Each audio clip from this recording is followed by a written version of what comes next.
Are you ready to vibe? You're listening to Creepy Vibes Only.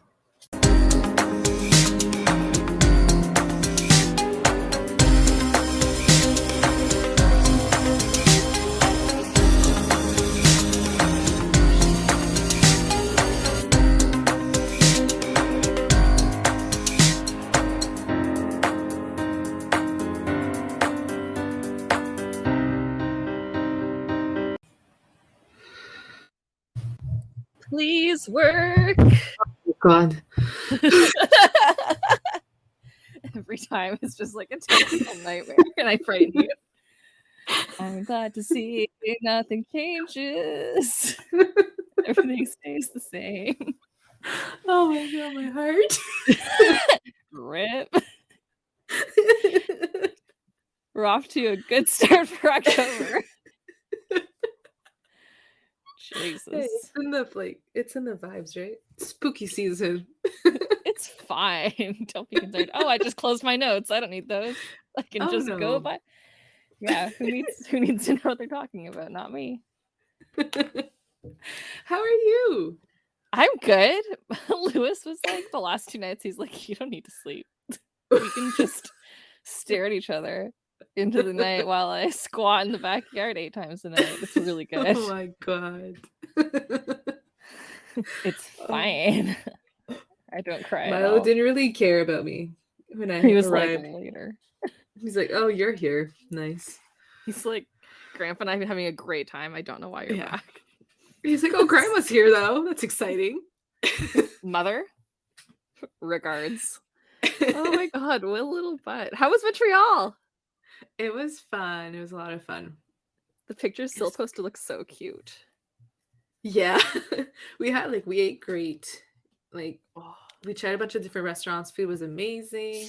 Went to a spa. That was a lot of fun. Then we did some shopping today. Ooh, where'd you go shopping? Carrefour Laval. Mm-hmm. That a big mall. I love that place. Mm-hmm. It was packed. Oh, wow. How'd you feel? Yeah, it was crazy. It was weird. Yeah, I was gonna say, I haven't been in a crowd in 1,500 years. It was really weird. There's a lot of kids too. We're like, why is there so many children around? Children, where did you come from? Shouldn't you be at home doing your homework? Oh my God, I'm so jealous. Montreal is like one of my favorite cities, and when you're like, I'm going to Montreal, it's like, how dare you? So it's like, I'm going with my daughters. I'm like, what about me, Sil? I'm one too. Yeah, I'm still at home. You're missing one. So much FOMO. Oh my God. We also did that. So there's you know how Ville-Marie used to be like that first village and Montreal started off of? Yes. And they found the ruins a while ago. Oh. Yeah, so there's a museum that it's built on top of it. So you go into the basement and you walk around the ruins of what used to be the village. Oh shit, that's super cool. Yeah, that was really cool. Did it feel haunted? I bet you there's good ghosts. No, because we got there and there's 7 sites that you need to see. So the girl, we're there at 4, it closes at 5. So the lady, she's like, oh, okay, so she's like, it's 4 o'clock, you have an hour, so you need to rush. Oh shit, okay. So we're breezing through it, really going fast, trying to see everything, sweating because there's a bunch of people in there too, so it's hot. We finished at 4:30. Oh. It took a half hour. As you're speed walking, let's go. And one of them was closed too, so we're like, what? The fuck? But it's really cool. I shared what they did. Mm-hmm. You'll have to bring me. I'm so jealous that you got to go there and eat all the food because it has the best food in the world. Montreal just never misses. What was it? Escondite. They had the best tacos ever. Is that the place that had the cool neon sign that you posted? Yeah. Okay, what did it say again? Send nudes and tacos. 10 out of 10. I'll have to get that. Yes. For my house. Put it at the front. Yeah, just gaze upon it that's exactly it. Send nudes and tacos. One without the other is just not, the full gamut. I'm so jealous. Yeah. Well, Stephanie. Yeah, that's it. Have you been enjoying this? So go ahead. 29 days till Halloween. Yes, I can't do math. I don't know why you're asking me.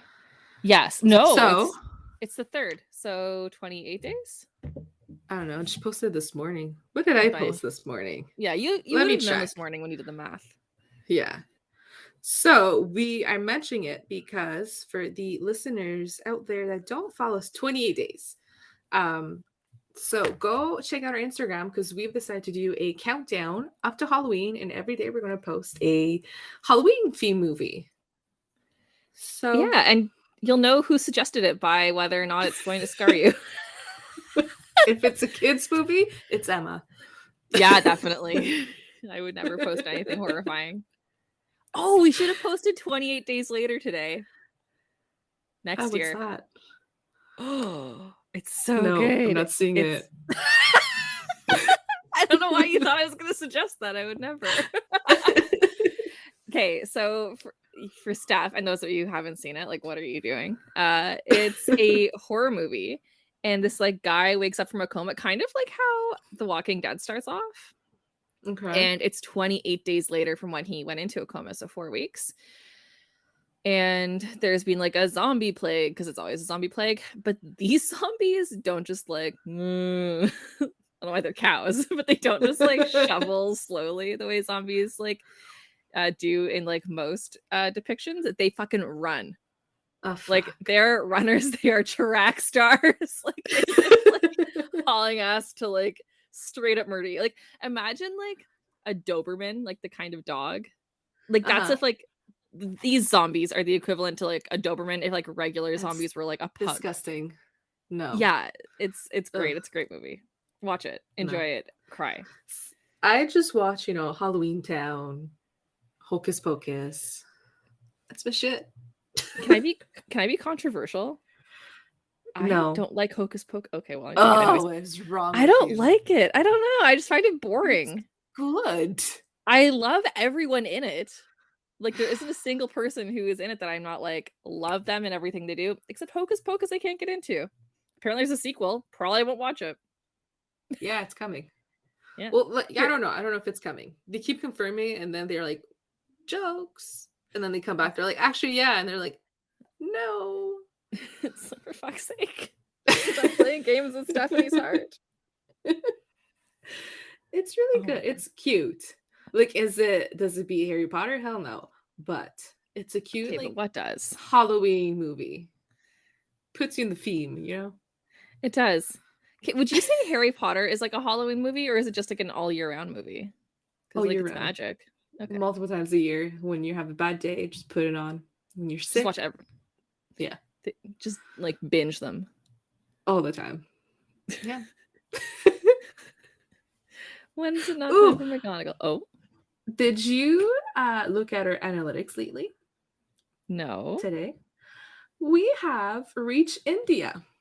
Hello, India. We love you. Welcome. Yeah. That's so exciting. I know. Is that our first Asian country? Yes. Welcome. Exciting. Oh my god. That's so exciting. We love you. Welcome. Yes. Stick around. Very happy that you're here. Perfect time of year to join us. Truly. Exactly. It's our time. Oh my god. That literally just like made my day. Good. Can't even tell you. That's amazing. Mm-hmm. Okay, I actually have no idea what you're even covering this week, and I've been wondering all week. You're gonna love this. Alrighty. I'm excited. Okay, lay it on me. So I am talking about Black Eyed Kids. Yes. I love this. I love how you found oh sorry, I won't keep going because I don't want to give anything away. I'm so excited. So basically, I'm going to give like a general what they are, and then I'm going to talk about, I got about 1, 2, 3, 4, 5, 6 stories. Okay. Yeah. So this time around, I am going to shout out my references because there's 3 main like documentary / podcasts that I've listened to help out in addition to the internet. So a great episode, Fear Escape Podcast. They've posted an episode on Black Eyed Kids in October 2020. Really great episode. And one of our very favorites podcasts as well. And That's Why We Drink also did a great episode on them. Royalty. True royalty. I don't remember which episode it is, but I'll add it to the notes. And if ever we can add it to show notes, or we'll have it marked down. So if ever people want to know, just shoot us a message and we'll tell you where to go. Yeah. And I've watched also a documentary on Black Eyed Kids from Monstrum. It's a PBS documentary. So it's really cool. And what that documentary is really cool because they like gave all the lore, but also explain the like skeptic friendly side of it too. Oh, I love that. Yes, it's really, really cool. So Black Eyed Children. Also, I may at one point just call them BEKs because it's shorter. And then I don't tend to say Black Eyed Peas. So. Okay, I was going to say, I was trying to find a way in. Every time I hear Black Eyed Kids, I immediately think of Fergie just like bopping around in the background. Not be one of them. We just don't know. Oh God, Fergie. Someone go get her. Alrighty. So, Black Eyed Kids they're basically, we don't know what they are. So they're creatures that they take on the appearance of children between the age of 6 and 16. Usually when you see them, you see a pair of them. So you'll see a younger kid and then an older one. The older one is the one that takes charge, does the talking. The younger kid more silent. A lot of people think that the younger kid is there to like make you feel comfortable. Because if a teenager will just come up to you randomly, talk to you, you're like more likely going to ignore the teenager versus a duo with a small child. Totally. So in the stories, the ones I picked, they're all basically like when they describe them, they're wearing like hoodies, like something that like obscures their faces, but it's modern hooded clothes. But there's also been people reporting them wearing some very old Victorian clothes that just doesn't fit the era. So, both spectrum. Some are better at espionage than others. Yes. Yes. And they're often seen panhandling, either going door to door or trying to hitchhike. So the one thing that makes them creepy, they're just kind of, they're weird. So they all act or speak like typical children. And that's where they'll start talking. That's where you kind of like the bells start ringing because they're like, something's off. Their speech is either mechanical, it's out, or it just sounds like what they're saying has been like very heavily rehearsed. And also sometimes they just use words or say things that just normally don't work. So that's like one of the cues or clues that you get that like, may not be human. Like your little spidey sense is just tingling. Yeah. And basically when they talk to you, they keep asking for help and keep insisting. They want to either get into where you are. They want to get in your car, get in your house. They're trying to be isolated out of the public into like a private setting with you. And they keep asking. And at first they're very innocent. Like, oh, may I use your phone? Or may I do this? May I do that? But then where you refuse, they start insisting. They start becoming aggressive. And then that's where they reveal their completely black eyes. So no iris, no pupils, just like black eyes.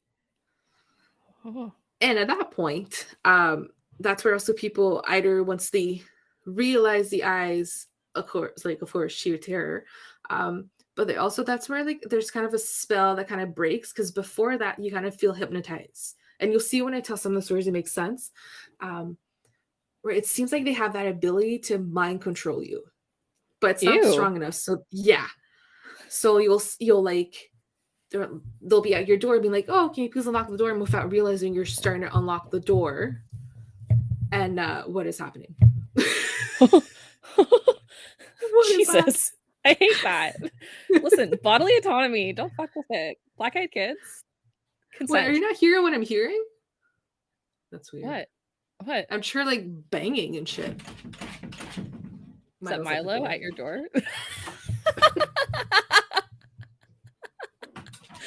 There was banging and it was Milo. Milosh, you love your mother. He's gonna want to leave in a second. Okay. He's here for a good time, not for a long time. Exactly. So basically, so they like put you in a trance and they mesmerize you, and then you just boom see the black eyes, and it like cuts the spell. Also, some people say that they reveal the eyes to be like aggressive and intimidating, and hope that like you're so scared you do what they want them to do. Usually, when they come and visit you, there's usually not long lasting effects, but in all of the stories, people have found that the longer they spend time with you, the more bad luck you get. So some people have sadly reported either like extreme periods of bad luck, their family pets have died afterwards, they've discovered cancer. Like there's just a wide range of things that have happened. And usually with those stories, they've stayed kids have stayed with them for longer than just the 2 minutes it takes you to like haul your ass out of there. Oh man. One super interesting thing about this is that these stories, so some people say that the story started in the 80s. Our first real story was in 98, but the interesting thing about this is that there's stories all around the world, and in a time that like the internet had just started. It's not like people could easily, like it's not like today where you just like hashtag it and then like people can take it over. And now today it's a creepy pasta and everyone makes their own story. And like at that point, you had to really look for it. And it was hard to kind of like spread around your stories and find similar stories in that time. So that's what people find even more interesting. Yeah, because like search engines and stuff just weren't that sophisticated back then. No. So you just like happened to stumble upon a story that was similar to yours. Whereas now you just super easy. You Google hashtag whatever, you can find a bajillion stories within a second. God, like on Reddit alone. So that's basically the gist of what black-eyed kids are. Let's get to the creepy part. Okay, so that was all very nice and normal. Some children with like black marbles for eyes will come and make me get out of my car, and it's fine.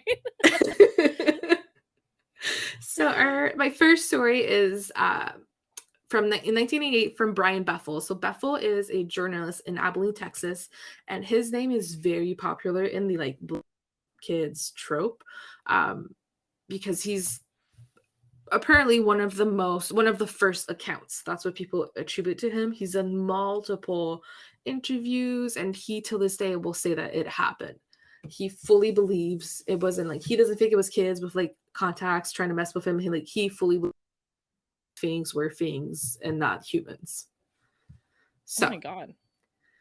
One night he needed to go mail some letters. So he basically drove to an old theater to use the marquee lights to fill out his documents. And as he's working on his paperwork in his car, just chilling, two young boys of the ages of 9 and 14 just kind of like approach his car out of nowhere.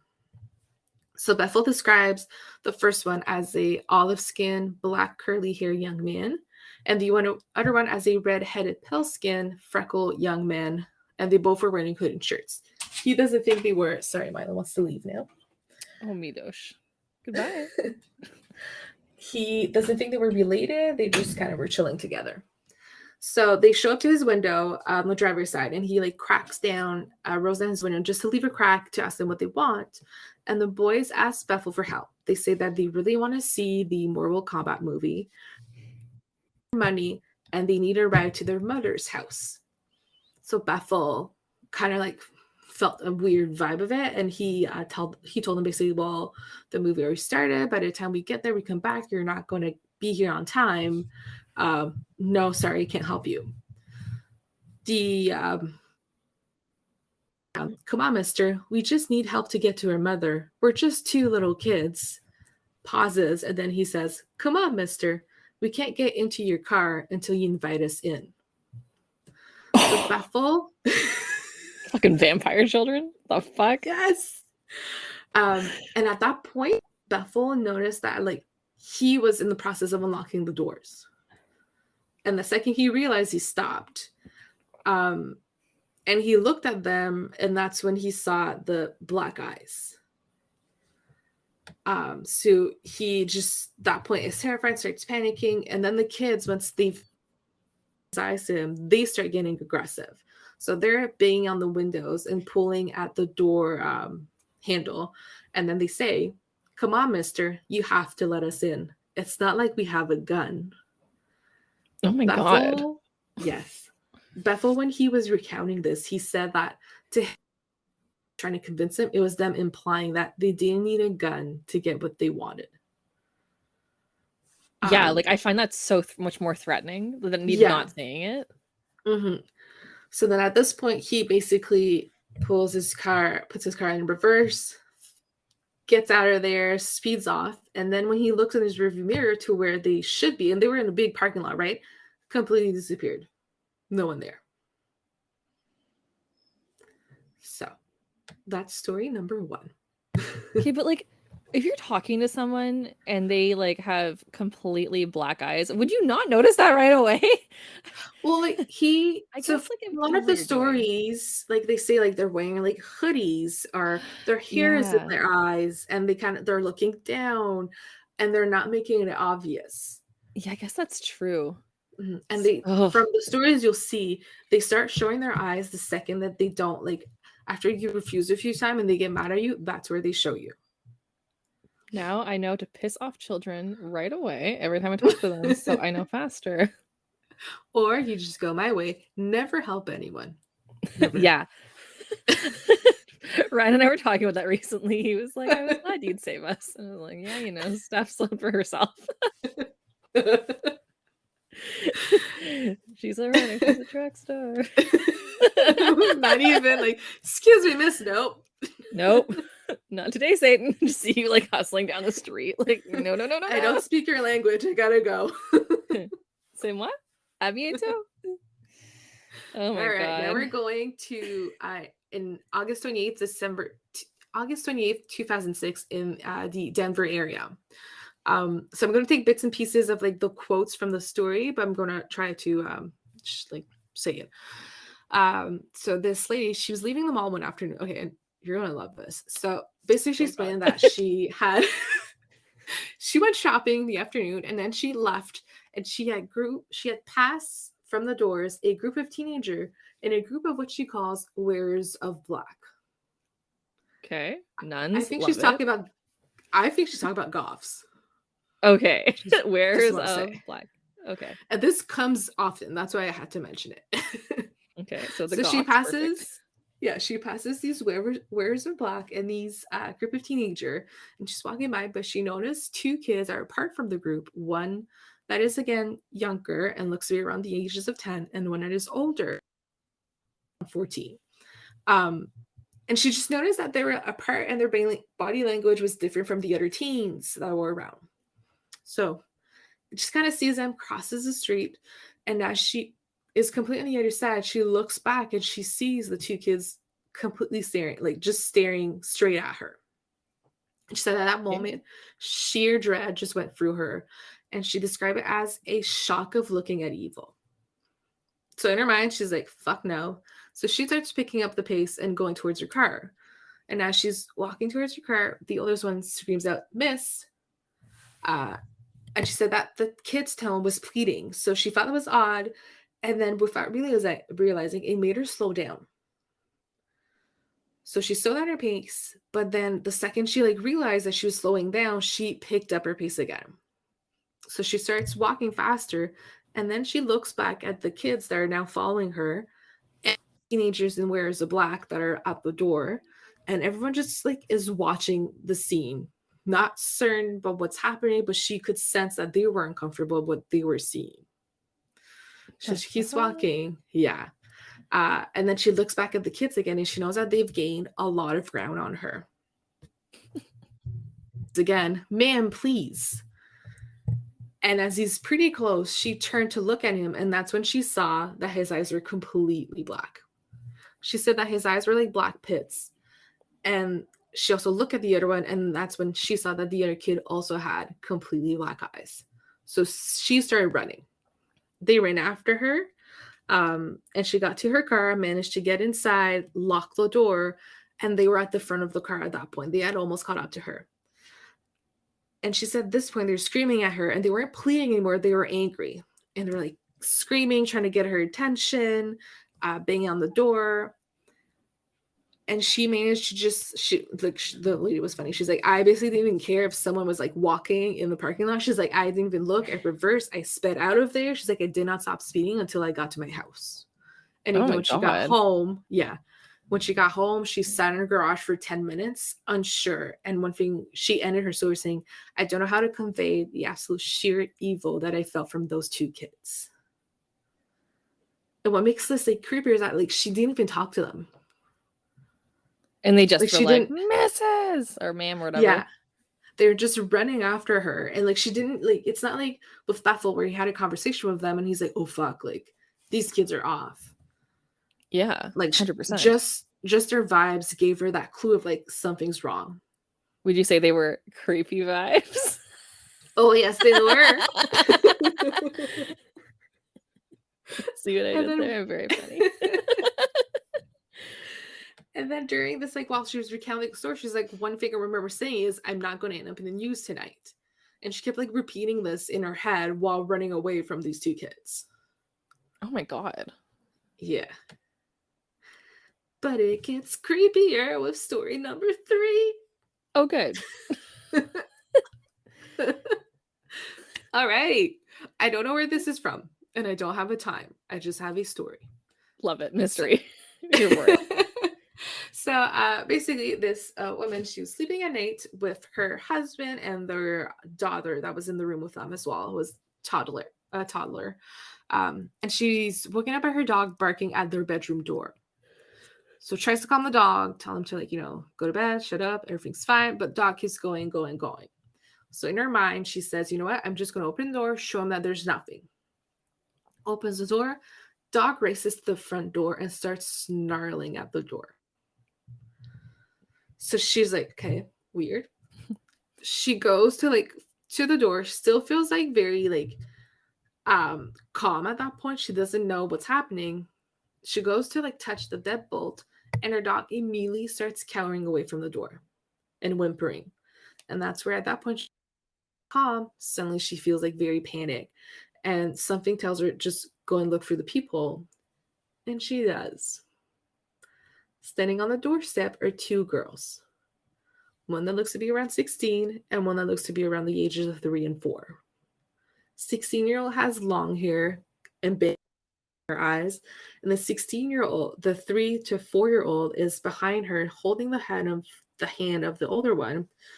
And the one thing the woman notices is that the younger girl is holding a stuffed toy identical to the one that her daughter has. And what also, the fuck? She also has a dress that is very similar to what her daughter has, and that like gives her pause. But she smartly doesn't like. She's just looking. She doesn't understand what's happening. So basically, at this point, she's just looking. Her dog kind of stopped making noise. She didn't turn on the lights. She didn't do anything. She's just looking at the peephole. Didn't even touch the door. And suddenly, the older girl says, "We have to use your phone." Pause. Then she says, "Our mother is worried."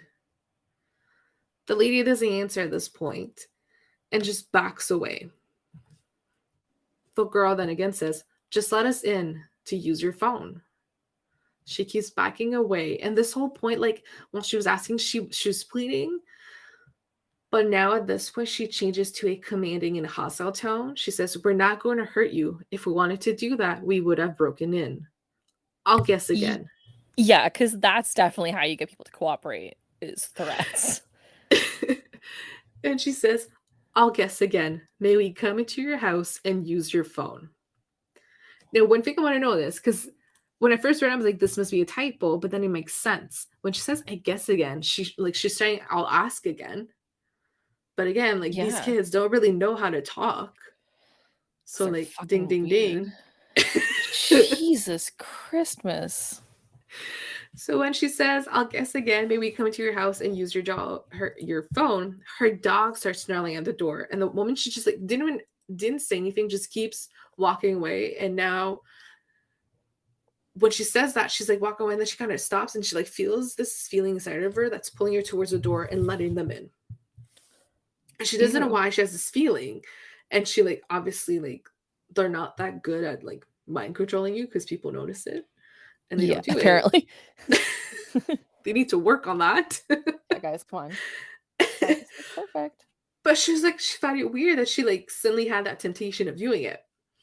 So she goes back into her room, like covers like the windows, locks the door, and she just like sat in bed. And she could hear the girl, even when she's in bed, keep calling her to come and open the door.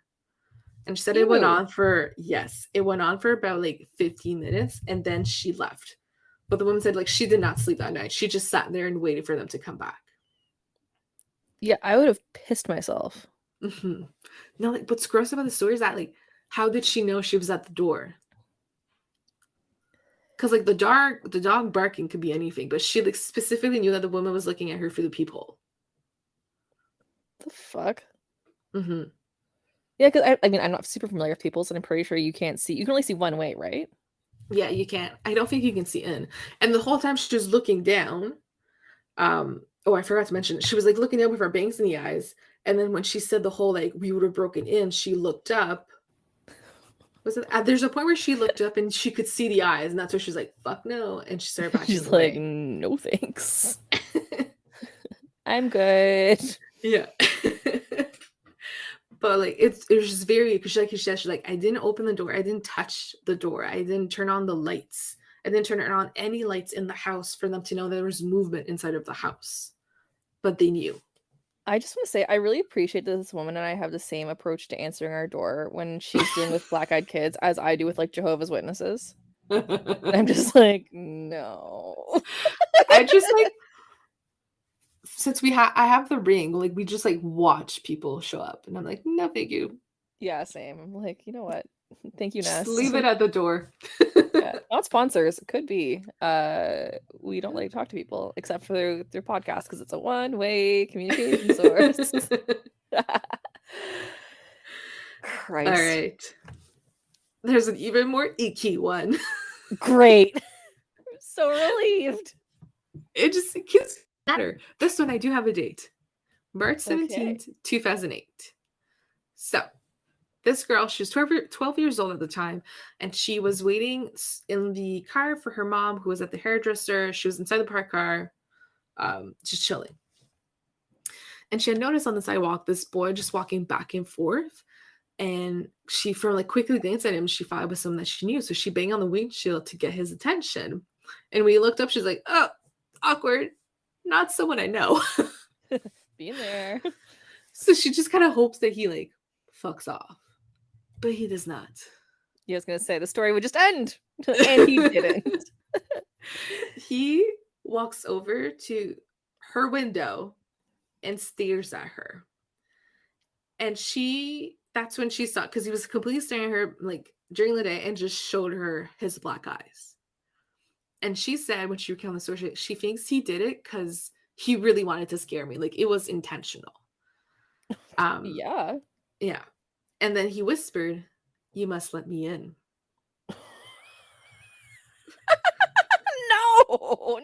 No, you do not have to be let in, sir. So she just does a typical Steph response. She drops to the floor and hides underneath like the space, and she just hopes that he leaves her alone. I'm convinced in a previous life you were a possum. just I'm dead. Don't come near me. I'm not alive. I'm hiding. Goodbye. So she hides for about like 5 minutes. Throughout, she was like peeking, was still there staring at her. So 5 minutes later, she like peeks up and he's gone. So she like climbs out of her spot, sits and waits for her mom.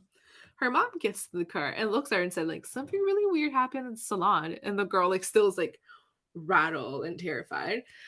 And she's like, yeah, so this little boy with like black eyes came into the salon and insisted I gave him the keys to the car, but I kept refusing and he just left. What the fuck? Yeah. I love how he knew that was her mom too.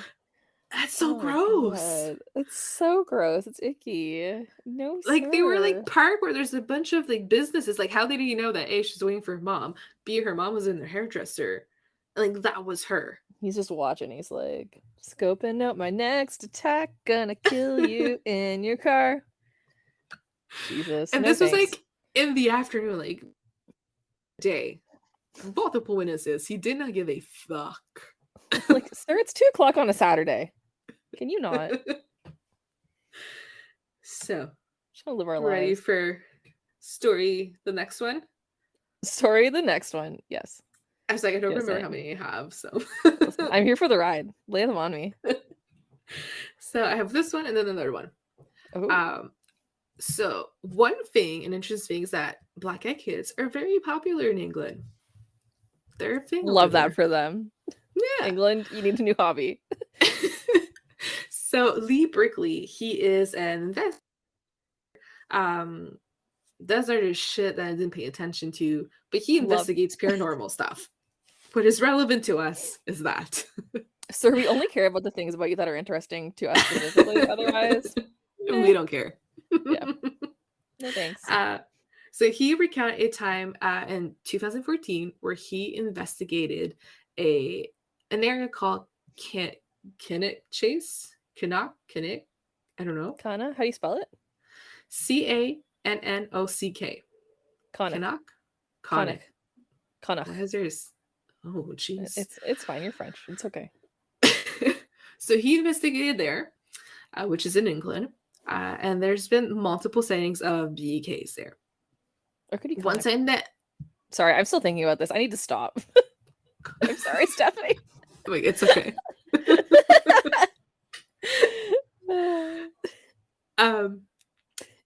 Specifically, what brought him to that is that there is a sighting where a woman and a daughter were walking at night, and they apparently ran into a black-eyed child. And what happened is that they were again walking at night. Don't know why. Shouldn't walk at night. And they heard screams. Oh God. What they did is they went to the screams. What they should have done is went the other way. No, we help people, Stephanie. No, we don't. Okay. We stay alive. Oh God. So they're walking towards the screams, and they see a young child just in the middle of the sidewalk. So the mother runs up to the kid and asks if she's okay, if she's the one screaming. And while this is all happening, the little girl is covering her eyes with her hands. And then as the mom is asking her, are you okay? She just drops them and looks at the mom with completely black eyes. She's like, I am, but you're not. Again, why we don't help people. Stay alive. I would have listened when I did my first aid course, and they're like, the one thing you need to be sure is that you stay alive to help people. I took that to the core. I know, and we agree. But you can still help people and not die. I mean, it's too much of a chance. Okay. I have a son at home. I need to come back to him for him to ignore me. So yeah. Lewis is gonna have to be an orphan and grow up to become the next Batman. So So mom jumps up and grabs her daughter and I don't know why she didn't start running, but she just backed up. And when she looked at the kid again, kid vanished. Was boom gone. Poof. Poof. And Berkeley was very interesting in the story because he said that his aunt had seen the same girl 30 years ago in the same area too. So her aunt, again, her story is that she was walking at night. Don't know why that's still a thing. Or that was a thing. I wish we could, because we should be able to. But awful people. Ruin that. I have bears and coyotes here, so that's true. Nature doesn't want me outside. Just hide in your eyes. Where it's safe. The pandemic was actually just a break for Steph. She was like, thank fuck. Yeah. So Anna's walking and is hearing sobbing at night. And she's trying to look for the source of the sobbing. And she finds a young girl that looks to be around the age of 6. And that she kneels down and sees this girl just, hiding her face. And she checks in on her, and the girl looks up, completely black eyes. But then as the girl looks at the aunt, she runs off into the woods. What Aunt does is she calls the cops. And she says, there's this kid, she's 6. She looks to be around 6. She's sobbing. She ran to the woods. So they've done, at that point, did a huge police search to try to find this child. And of course, didn't find anything. Don't know why the black guys didn't cue her in, but they did not cue her. Oh my God. So Berkeley was very interesting in this because he thinks, I'll go down into like theories after this one last story I have. He said that in the era in the 1960s, there was a murder of 3 young local schoolgirls. And they think that the girl that people are seeing, the black-eyed child, could be a ghost of one of those girls. So that's why he's very interested in it and had done an investigation. I'm not talking about the investigation because there isn't that much about it on the internet. But yeah, that's one story. Jesus. Now, yes. Now the best one. Okay. So, don't know the date, but this happened in a small town in Vermont.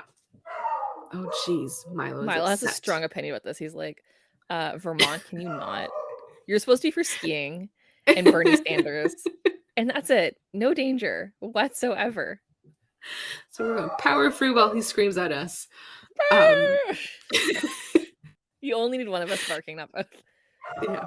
So, Jesus. What is he so mad at? Probably my dad is running after him. Oh. Yeah, I'm going to mute myself for a second. That's really funny. Well, Steph's muted. Let me talk to you guys about, I don't know. I wish I had something funny to talk about. Oh, did you know you still have time to submit listener stories to us? You can submit them to us at cvopodcast@gmail.com. Thanks. Steph's still on mute. That's all the material I had prepared, even though I had nothing prepared. Well, what else is there? Did you guys know that the black-eyed kids are one of the only things that actually unsettles me? To compare my 2 worst fears, things with eyes and children. And now back to Stephanie. So Milo is very upset because my mom and my dad are in the basement and he cannot get access to his 2 favorite people. Oh, sad. I called him into the room, but doesn't give a shit. He's like, fuck you, mother. So he's always keep screaming at one point. We'll just ignore him. That's fine. I have lots of material to go with, apparently. All right, so Vermont. One evening, so there's an elderly couple. They're just chilling at night, and they heard 3 knocks at the door. They answered and saw a young boy and a young girl staying there, and the boy said, "Our parents will be here soon. May we come in?" The couple hesitated, but they let them inside of their house. Don't know why. Oh, they're children. Well, I'd be like, okay, cool. They'll be here soon. Driveway's over there. Bye. Stephanie, to get eaten by a bear at your house if you did that. Well, that's their parents' responsibility. It's not mine. Oh my God. And the parents are going to be here soon. You're evil. No, I'm not. This is why ghosts haunt you, Stephanie. The kids are evil, not me. Okay. Let me show you why. You go my way. Oh God. So the wife tells them to go sit on the couch and she's going to make them some hot chocolate. Yes, like a nice person does. Yeah, well, didn't turn out great for her, as you will see. Oh God. So she goes and makes some hot chocolate, comes back to the living room, and she knows that her cat is like acting very angry at the kids and also scared of them. And the second she gets back, the kids look at her and say, "May we please use the restroom?" And as they said that, she noticed their completely black eyes. So she tells them where the bathroom is, and she looks at her husband to say, like, "Hey, have you freaking noticed?" But she knows that he had his hands were covering his face, and he lowered them, and his nose was gushing blood. So she like puts the hot chocolate away, goes to help him, and then boom, power goes out. Okay. So she leaves her husband to deal with his issues. You don't stick together. And she makes her way to the restroom to find the kids. And as she walks towards, they're like suddenly at the other end of the hallway, and they like she sees them, their shadow, and they say, "Our parents are here." And they walk to the front door, leave it wide open, and then walk down the driveway. And there's a car there with two men just standing in front of the car, watching into the house. She waved at them to be like, "Hey, your kids are safe." Didn't wave back. They were rude. The four of them get into the car and leave. The second they leave, power comes back on. Oh, aren't they supposed to be the men in black that they saw picking up the black-eyed kids? So I think I've heard there's this a like before.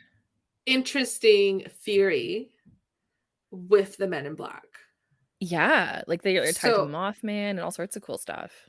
yeah. Also, some people believe that men in black are actually black-eyed kids grown up. You know? Oh, because they always wear sunglasses too. Mm-hmm. And especially when some of them describe them as like olive skin, apparently that's like a like general description of black-eyed men in black. They usually have olive skin. Apparently, Really? I haven't looked into this. Yeah, They're I've just like Sicilian. from. Mm-hmm. So apparently, it's just the next leveled up in their career. They just Black-eyed level up. child. Really. Yeah, men in black. So Para goes back on, and a couple thinks that that's the end of it, but it is not. In the following weeks of that interaction, they've had extreme bad luck. 3 out of their 4 cats went missing. Not the kitties. That's not The fair. fourth one, they found their 4th cat drowned in their pool. And the husband from that night kept having nosebleeds, and they were so intense that he decided to go see a doctor, and he was diagnosed with a severe case of skin cancer. So, if they would have done what I would have done, cats would have still been alive. Oh my god. Kitties. Yeah. Kitties don't deserve that. Cats are secretly so sweet. I know. So honestly, I kept like, so this is my last story. There's a bajillion. And if we wanted to do like a part 2 of this, like we would have so much material to do this for. But there's different theories as to what exactly the black-eyed kids are. So one of the main ones is aliens. Yeah. That tracks. And people say that they're aliens because A, they don't fit in, and like 2, they're just kind of like they show up to kind of like they don't do anything. They just come and sit in your house, and they look like they're trying to get intel on humans. Kind of like pulling a Jane Goodall. We're the chimps. Mm-hmm. And they're like, that's why like what they're wearing doesn't make sense, or they say weird shit, or like aliens is a big one. Another one, vampires. And that's why they keep asking to be invited in, because vampires, they can't just come in, you have to invite them in. So that's another theory, another fun one. Another one, demons. People think that people think that black-eyed kids are the offspring of Satan, and by inviting them in your house, you are basically inviting the demon inside of your house. So for you criticizing me earlier for not inviting children in the house, that's why. What other? Also, it's like people also say that they're just ghosts of like murdered children or children that have died for multiple reasons, and they just come back as black-eyed children. There's also like there's not much about it, but I did found there's one legend that said that children who murdered their families would turn into black-eyed kids. Yeah, but I didn't find that much information specifically on this. Jesus. Now, for the skeptics of you, people say that it's basically like an urban legend pulling on our fear of evil kids, because we're like genetically designed to help kids. That's our thing. And the fact that they're evil is like even scary because there's that need to help them, but then you're like, it's gonna kill me if I do. So that's like there's turmoil. And also with the eyes, there's a big genetically, like the eyes are like the windows to the soul. That's the one thing we look at. And whenever the eyes are obscure, you are more creeped out because you can't really see. So that's why they have black eyes. And so there's that Oh, explanation. totally. Yeah. Well, and it's crazy. So like you said, like us being like pre-programmed to like respond to kids, people Mm-hmm. will literally use recordings of like babies crying to lure women out of apartments to attack Yeah. them. Mm-hmm. So scary. I know. So that is the Black Eyed Kids. Not to be confused by That's Black Eyed Peas. yeah. Fergie and will.i.am and AVL Diop. I can't remember the other one. What's his I have name? no idea. Do you want me In to any Google case, it? the talented group. Yes. I'm not affiliated with these little demon creatures. So yeah. Jesus. That's what I have for you. I'm not gonna lie. I mean, I don't believe in them, like most things. But if I were to encounter one, I'm pretty confident my initial reaction would be like, "Do you have a medical thing? Like, what's going on? Why are you people's all black? We need to cater to So you." one person, I think it was the lady from the parking lot, she Googled it. Because she also was like, no, the kids were sick. And she tried to find a disease that would explain the black eyes, and she couldn't find anything. Oh, I I would didn't have do been like, research to see. Samantha. I'd be like, Sam, ask your dad, Dr. B, what's up? So someone else tried, and they apparently that's not a medical thing. If someone actually finds like a very obscure ophthalmological, I can't talk, Oh wow. ophthalmological thing, please let us know. That's very interesting. Yeah. Oh, yeah. Jeez Louise. That's terrifying stuff. Thanks for keeping me up at night. No Round problem. 5. I didn't need to sleep. Anyways. Jesus. All Okay. right. Your turn. I think I also have a long one. This is going to be a mountain of an episode, guys. So go get a snack, pause us, and come back. And we're going to talk about the Dyatlov Pass. Ooh. So I just learned of this. Apparently, it's like a famous thing. I literally learned about it on like TikTok. Like good old in the last TikTok. while. TikTok, you Gen Zers are just, I'm learning so much from you young kids. I swear to God. It's so fascinating. My goodness gracious. So this, I'm not going to tell you entirely what it's about until I get into the story because I'd rather let it happen organically. Okay. It is the subject of many conspiracy theories.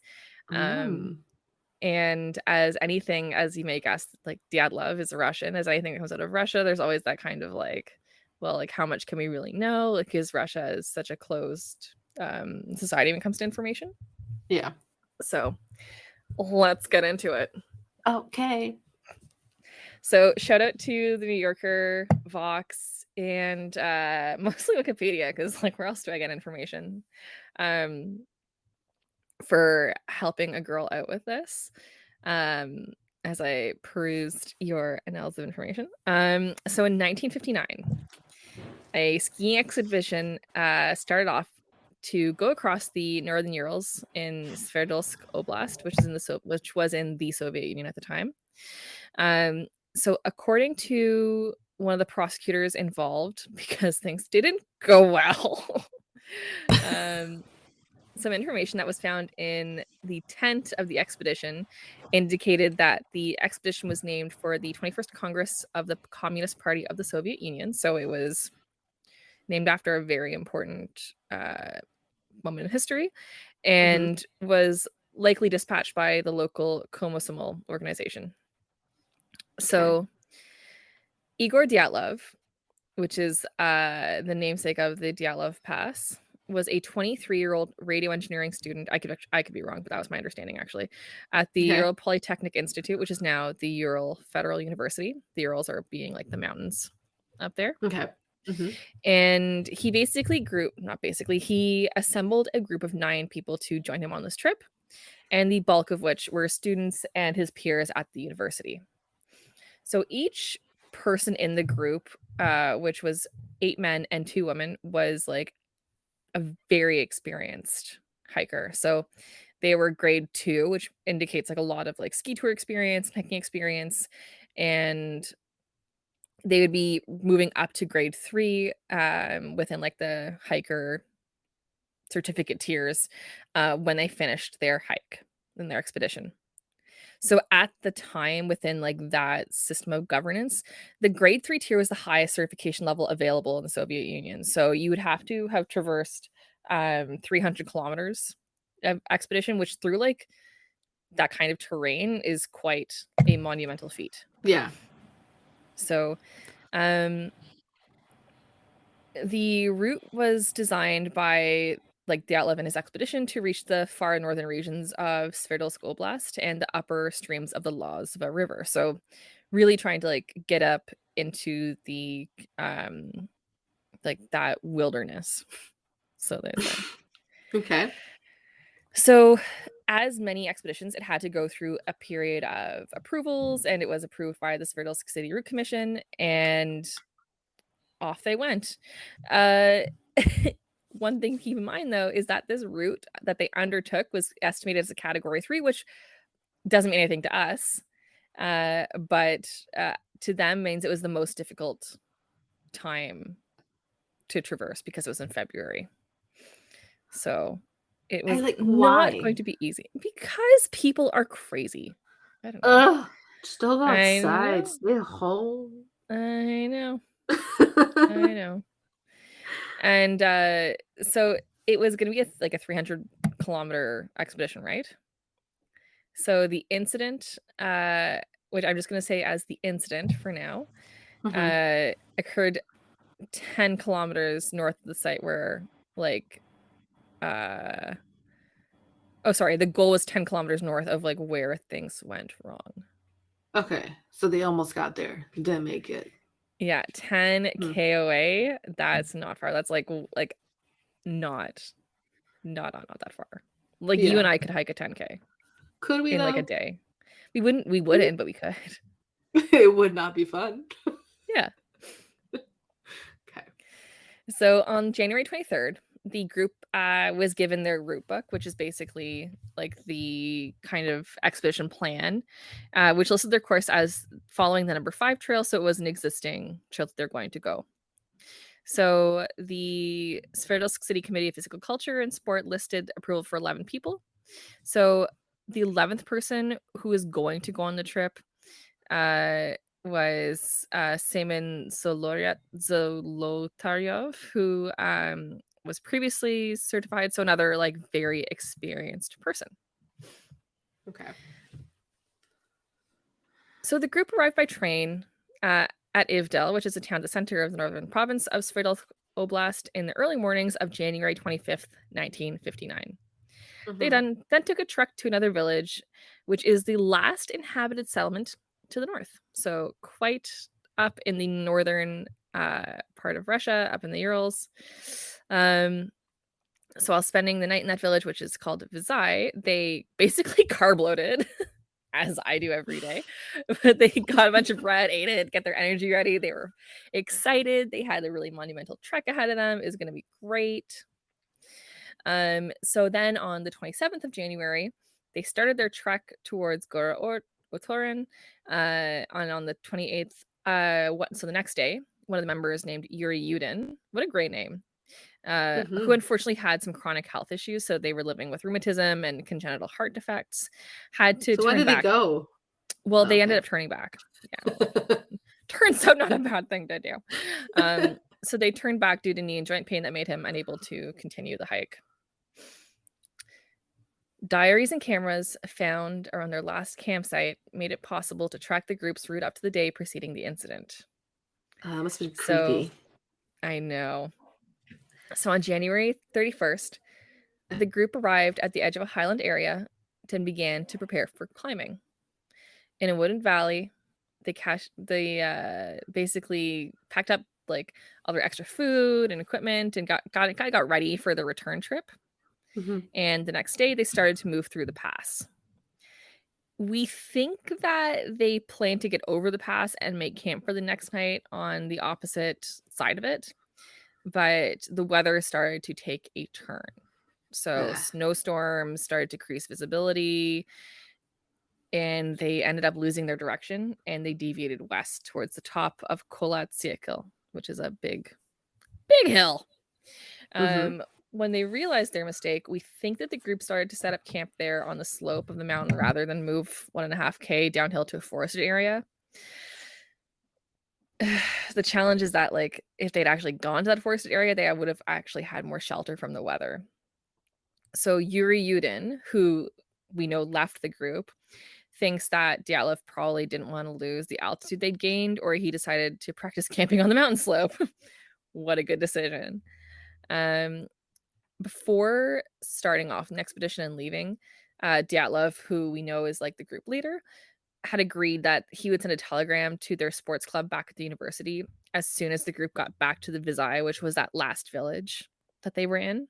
And they expected that would happen before the 12th of February. So, like, at the very latest, 12th of February, just in time for Valentine's Day.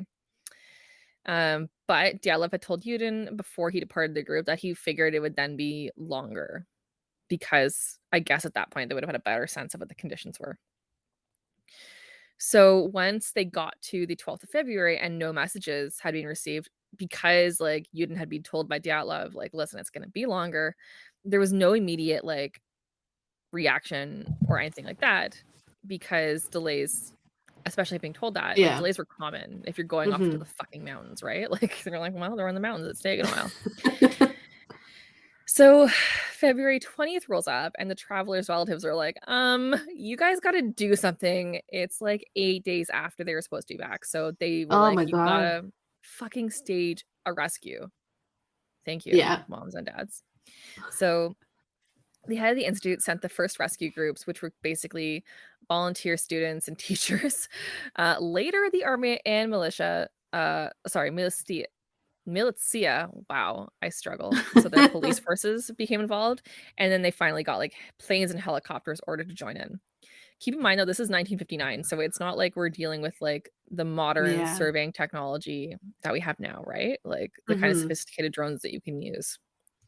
So on the 26th of February, the search party found the group's abandoned and badly damaged tent on Kolatsiekil. Oh shit. The campsite is described as baffling to the search party.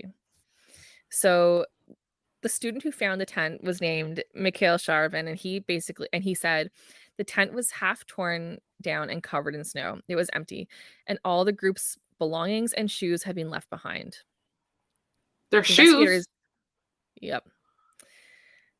So investigators said that the tent had been cut open from the inside.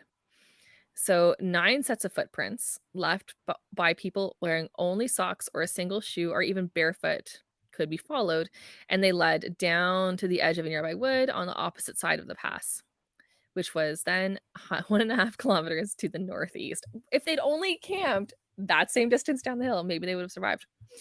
After 500 meters, these tracks were covered with snow, so they could no longer follow them. Oh, fuck. So the edge of the forest, under a large tree, they did find the visible remains of a small fire. So we know that at least some people made it that far.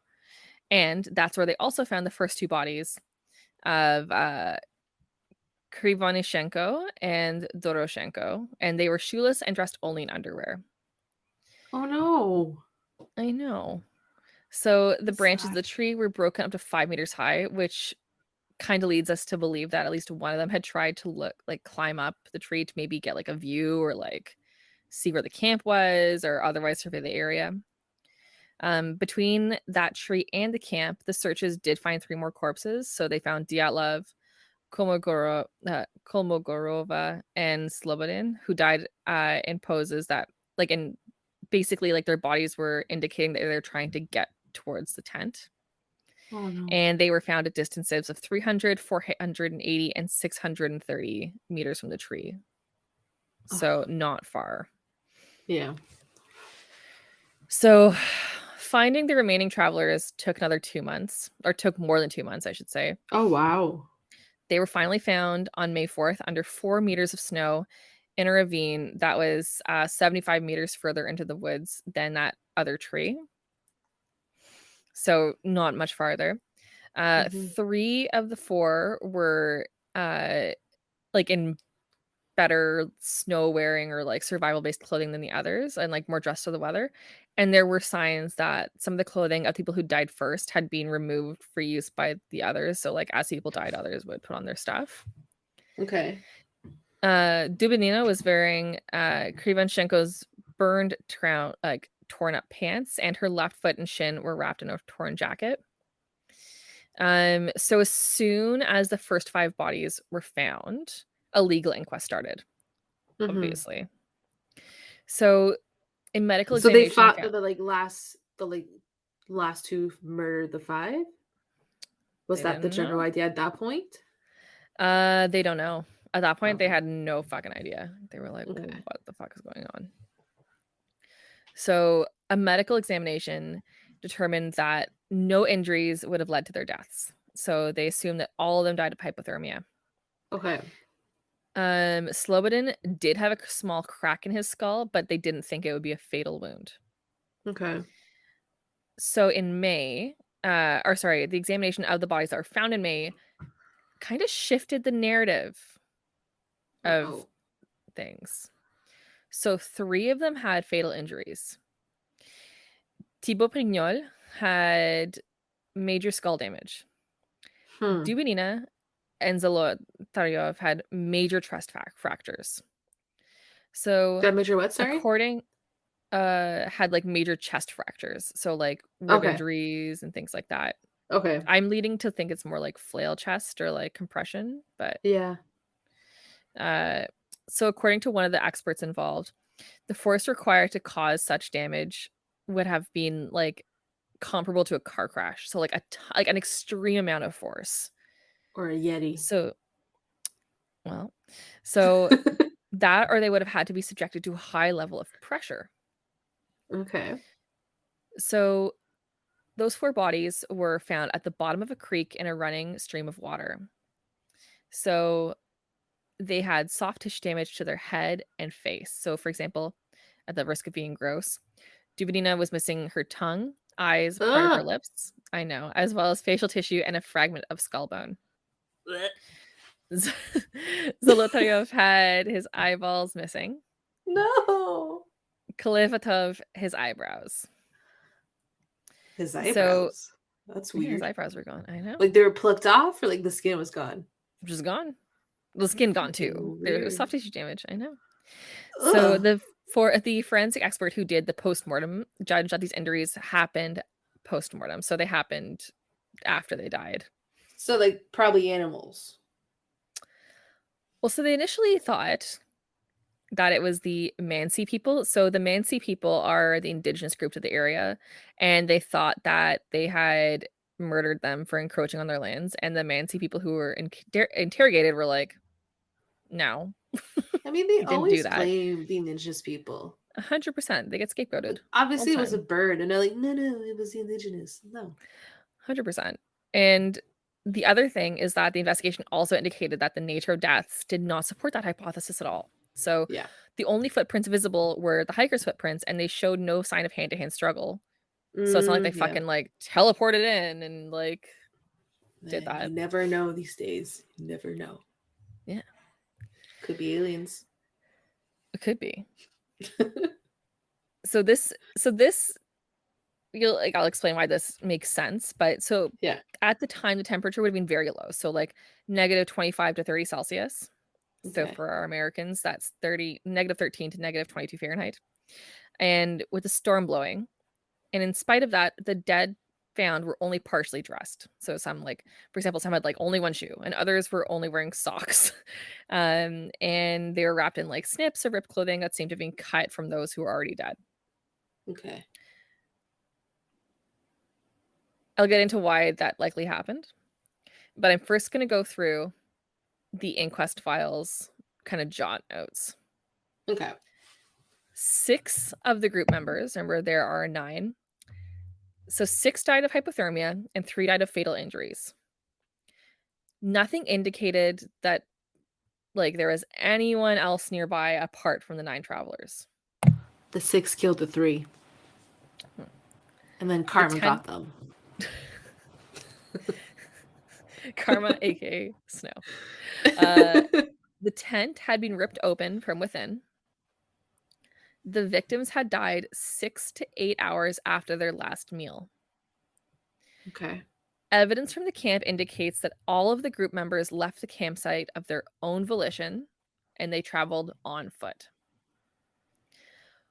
One of the victims' clothing had levels of radiation. Okay. One of the experts investigating stated that the injuries of the 3 people could not have been caused by human beings. So the people who died of like injuries. And his direct quote is because the force of the blows had been too strong and no soft tissue had been damaged. Fucking Yeti. The documents that were released indicated that there was no condition of like they stated no condition of the internal organs, which I find very weird. Yeah. And there were obviously no survivors. Okay. So when they wrapped up this initial investigation, they tied a bow on it and just said the group members had died because of a compelling natural force, and they ceased inquest in May 1959 because there's no guilty party to charge. Okay. Shit happened. It's over. Okay. So these are the theories. First theory. Oh, hello, Lewis. Lewis, do you have a theory to share? He's like, yeah, it was a Yeti. Yes, hello. Hi. You're just going to smell things? So nice. So the first theory, which is the one you know what? I'm going to leave that for last because I think it's the one that's true. Okay. So I don't want to tell you that one yet. So the second theory then. Second theory. It's called a katabatic wind. Oh, that's fancy. What do you think it is? No idea. All right. Want to guess? Katabatic? Is that how you said? I have no idea. Oh. So it's like a wind burst kind of. That's like in extremely like dumbed down terms. Some like poor meteorologist out there listening is like, you're not giving it any sort of. But it's like so a big gust of wind, kind of. Okay. Yeah, and they're like super violent, and there's relatively rare. Lewis, big sneeze. So in 2019, a Swedish Lewis, this is not the time. You hear him? Yes. Lewis. So it happens when we record not virtually. Are you Lewis, are you a katabatic wind? Yes, he is. He's demonstrating for the people. Yeah, he's like, let me claw up your carpet and growl at you. So in 2019, there was a joint expedition that was made to the site by the Swedish and the Russians. So, wow. No. Hi. Please don't stand on my laptop. He recently did this and like took off the frame from my screen, and I was pretty convinced my laptop was broken. It was very anxiety inducing because I don't want to buy a new laptop.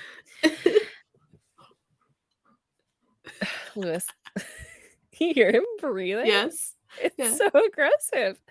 He's like, is this creepy? He's adding to the vibes. Lewis, I'm trying to talk about the expedition in 2019. He's like, I don't give a fuck, got poop. Oh my god, stop.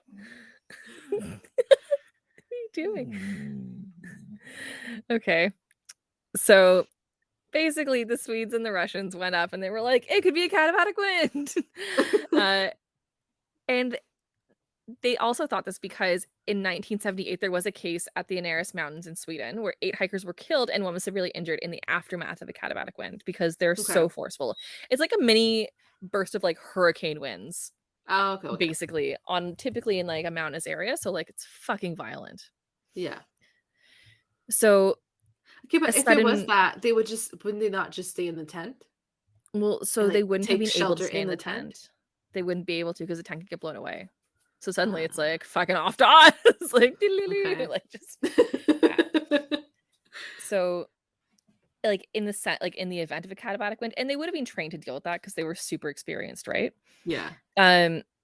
The most rational course of action would have been for them to cover the tent with snow and then seek shelter behind the train line because the trees would obviously break Okay. up the wind. Yeah. And on top of the tent, there's also a torch left turned on, maybe intentionally, so the hikers could find their way back to the tent once that the After. wind subsided. Yeah. Okay. So the expedition basically hypothesized that the group of hikers constructed 2 bivouac shelters, one of which collapsed, which left 4 of the hikers with severe injuries observed. Okay. And the bivouac, for those who don't know, is like a little like kind of like an igloo. Like it's a little mound of snow that you build into a wee house. Actually, ignored that I didn't know the word. I was like, yeah, okay. A shelter. Yeah. A bivouac, wee. Wee. So the next theory is called infrasound. So Donnie Aker wrote a book in 2013 called Dead Mountain, which touches on this. Okay. And he popularized it in this book, and it's an infrasound. So Lewis, that's extremely rude. He demonstrated again. I don't know why he's being like this. There are 2 other adults in this house who can help you. Go on. So his hypothesis is that wind going around that mountain created a Kármán vortex street, which can produce infrasound capable of inducing panic attacks in humans. So it's okay. So he thinks it like made them go wild. So the infrasound generated by the wind as it passed over the mountain was responsible, in his view, for making them experience physical discomfort and then extreme mental distress and like put them into a panic. Okay, so but how would you prove that the sound was there? Well, you don't. You hypothesize and you leave it there. And he claims that they panicked and they were driven to leave the tent by whatever means necessary, and they basically fled down the slope. So by the time they were down the hill, they would have likely been out of the path of this infrasound. You can see you can't see, but I'm doing like this like air quotes path, and then they would have kind of like regained their composure, but be like, it would have been fucking dark out. And they would have been like, well, I don't know how we get it back. Fuck. And he thinks that the traumatic injuries that they suffered, like the 3 of them, were the result of them stumbling over the edge of a ravine in the darkness and landing on rocks at the bottom. Okay. So, I know. Another theory, I don't think it's infrasound myself. Another is that it could have been military tests. Oh. So we don't know that the Soviet Union did all sorts of not great things. Yeah. And one theory speculates that the campsite was within the path, of a Soviet parachute mine exercise, and that this theory basically hypothesizes that the hikers would have been woken up by like the sounds of fucking bombs. Mm-hmm. I know, Lewis, it's very sad, and that some members would have frozen to death because they fucking fled the tent thinking things were exploding. Okay. And we're trying to like escape this bombardment. Mm-hmm. So some members would have then froze to death trying to like endure it, and others took their clothing only to be fatally injured by subsequent parachute mine commissions. Would there not be like a shit ton of evidence of a bomb?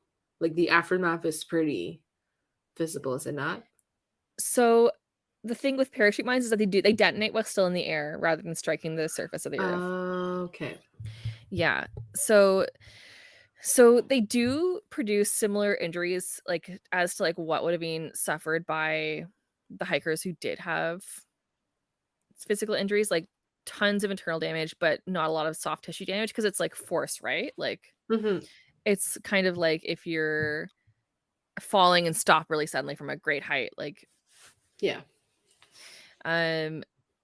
So it does have some backing because the theory does coincide with like some reported glowing orange orbs floating or falling from the sky that were in the same area as the Those could hike. be UFOs, though. So It could be. okay. Some people did allegedly take photographs of it, and there's like the potential it was a military aircraft or descending parachute mines. Okay. So this theory, like 4 out of 5. Well, it does prostrate that like there were scavenging animals that did cause a lot of those like soft tissue damages of like, you know, like people are missing their fucking eyes and tongues and stuff. Yeah. But yeah. Gross. Okay. Yeah, I don't totally believe it.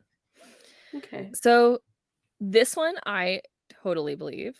Oh. And it's called paradoxical undressing. So it's actually it would have been in your first aid course. Do you remember it at all? Oh yeah. It's okay that you don't. It's okay that you don't. So I mean, when people get hypothermia, particularly late stage hypothermia, it's called paradoxical undressing. So you like overheat. You feel like you're overheating, so you you get naked. Exactly. But it's not true. It's your body lying to you. Exactly. So it is wholly undisputed that 6 died of hypothermia, and they would have totally potentially gone through paradoxical undressing. However, of the group, there was 3 of that group, sorry, there were people within that 6 that died that did put on more clothing from those who had already died. So they would have been at least in a sound enough mind to try to add layers. And the other piece is that like obviously like those kind of situations, like people don't always have the exact same symptoms, so I still think it's possible. I think that shit happened. So the 3 that were like beat up, they cut their way out of the tent. The 6 chased them. They outran the 6. No, the 6 caught up to them, murdered them, and then karma got them, and they got hypothermia. Okay, well that's not entirely it, but I love your enthusiasm. That's exactly what happened. A breath of fresh air. Or a Yeti. Or alternatively, an avalanche. Ugh, so that's boring. In July 2020, it was announced that the official cause of death for the group was an avalanche. And this was made by Andrei Kuyatov. I keep trying to sing that with like a French accent. I'm sorry. Apparently second language. Who's the deputy head of the Urals Federal Directorate of the Prosecutor General's Office. So he's a senior guy making senior decisions. Okay. So afterwards, and this is like very contemporary because that's July last year, right? So there was later a independent computer simulation that was done by Swiss researchers, and they also are like, it's an avalanche. Yeah, it's not. And to me, it makes a ton of sense because, like, at this point, it's no longer like a nonsensical. They're like, open the tent, let's run naked through the. They're not naked, but like, let's run in our stuff through the wilderness. If you're an experienced hiker, you know the sound of an avalanche. Because like when a snow slab cracks, it makes huge cracks and rumbles. But what if if there was an avalanche, would have not taken the tent? Potentially, but you can hear an avalanche that's not even, so you can hear one that's not even going to hit you though. So like, they just thought it was hitting them. Yeah, so like they think that it would have like made loud cracks in those rumbles, and then like some snow would have gone through the tent, even if it's like far away. Like you can still have like some snow shifting, even if it's not within that immediate avalanche. And they might have thought the avalanche was like imminent. Okay. So they made an error in like where they placed their tent, but everything. They made an error in the placement of their tent, but everything else was like textbook. So they would have done like an emergency evacuation to the ground that would be safe from an avalanche. They took shelter in the woods, started a fire, and they dug out a snow cave. So what's so sad is that like people who were less experienced and who might have tried to like stay by the tent dug it out and then likely survived. And the other piece, like, is that like if you're hiking and you're in the winter, like Lewis is barking in the like distance. He's really fired up. It's okay, Lewis, I'm almost done. In the winter, like that's your biggest hazard on a mountain is an avalanche. And if you're an experienced hiker, like you know that, and it was likely their experience that killed them. That's sad. So sad. So like this is like a really good quote from a guy who's and he's saying this and he's like just so serendipitously he's reviewing what's described as a sensationalist Yeti hypothesis. Yes. But I will deviate to the words of Benjamin Rutherford, who is an American skeptic author. So the group woke up in a panic and cut their way out of the tent because an avalanche had covered their entrance to the tent, or because they were scared that an avalanche was imminent. You know, it's better to have a potentially repairable slit in a tent than risk being buried alive under tons of snow. They were poorly clothed because they had been sleeping and ran to the safety of the nearby woods where trees would help slow oncoming snow. In the darkness of night, they got separated into 2 or 3 groups. One group made a fire, hence the burned hands. Oh, sorry, yeah, some of them had burned hands. My bad. What? What? While others tried to return to the tent to recover their clothing since the danger had passed, but it was too cold, and they all froze to death before they could locate their tent in the darkness. At some point, some of the clothes may have been recovered or swapped from the dead, but at any rate, the group of 4, whose bodies were most severely damaged, were caught in an avalanche and buried under 4 meters of snow, which is way more than enough necessary to like meet that immense pressure and force that was described previously. Yeah.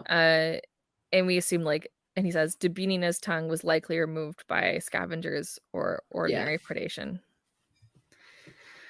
I know. Oh, that was depressing.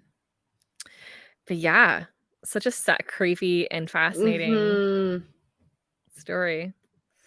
All that to say, apparently don't be experts, it'll get you killed. I'm kidding, don't do that. But yeah, that's why like these days we have there's like little chips in like your ski jackets and stuff that they can use to find you. Very interesting. Yeah. When you had told me the title first, it like didn't come to mind, but now that Charm's like, yeah, I remember hearing about this. I never had. It was like, oh really? The dogs. I've had enough. Yeah, like I'd never heard of it. Okay. I think, and that's why we drink. They covered it in one episode, but did they? Yeah. Oh well. Oh, my Christine. Aren't you icons, not legends. A true fan? I love them. Don't say that. I take it back. Yeah. Very different things. One thing definitely happened, and the other, was on the mountain. For sure happened. Oh my god. Well, guys, this is a good one. A long one. Yeah. I like that our like 1st October episode is like extra long. Yes. And we have spooky stuff coming because it's October, the favorite time of the year. Some surprises. Alrighty. Well, guys, thanks for vibing with us. Yes. Keep it creepy. Reach out to us. Like and subscribe for more content. Oh, for sure. Hashtag besties. And yeah, engage with us. Stephanie works very hard on our social media. I do nothing to support her with it, but I like the work she does. You do the editing, so you do the hardest part. Oh, I that's do true. Social media. I have very little editing anymore. I'm just like, it's good enough. Good job, Emma and Steph. All right, let's go. All right, guys. Chill with our screaming dogs. All right, guys. Bye. Bye. Thank you for listening to Creepy Vibes Only. You can find us on Instagram, Twitter, and Facebook by searching for Creepy Vibes Only Podcast. We absolutely appreciate and love your support, and you can do so by leaving a review on Apple Podcasts and subscribing to the show wherever you listen. If you wish to get in touch with us, you can send us an email at cvopodcast@gmail.com or leave us a voice message on our podcast's page on Anchor. We will talk to you in 2 weeks. Bye. Yay!